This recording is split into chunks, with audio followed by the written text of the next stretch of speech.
There's a great need for the followers of Jesus to share his word in South Asia. I'm from the mountainous kingdom of Nepal, home to Mount Everest and 7 of the tallest mountains in the world. The view is awesome, but getting around is a challenge. It's really hard to get to the many small villages tucked away in the mountains and valleys. There are about 1.5 million people in tribal villages scattered throughout the hillsides of western Nepal.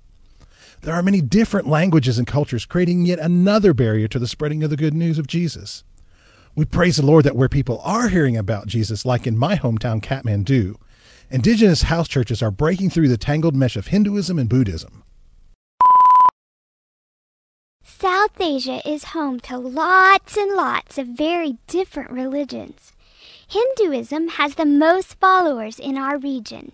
Hindus believe in millions of gods that they have to please. Islam is the next biggest religion.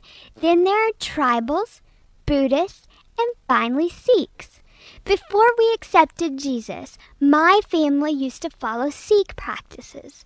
As Sikhs, we believe that there are 10 gurus.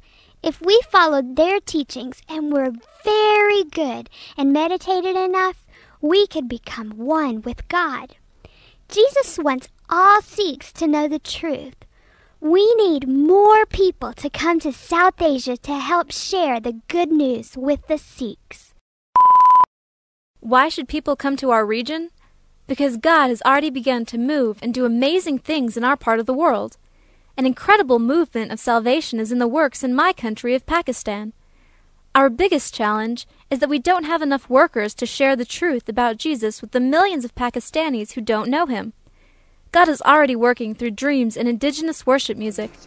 We're beginning to create worship music in our own language and style for the first time. We're recording songs to tell Bible stories and explain the gospel in Urdu. With this music, we are able to worship and hear about God in our heart language.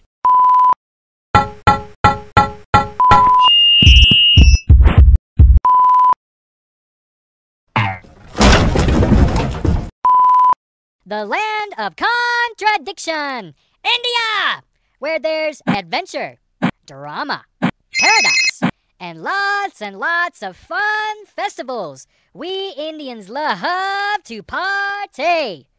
My favorite part of living in India is all the crazy festivals. The biggest festival of the year is called Diwali, the Festival of Lights.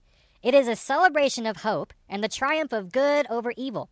For those of us who know the truth about Jesus, the celebration can be even more joyful because we can tell our Hindu friends about the true light of the world who triumphed over the darkness.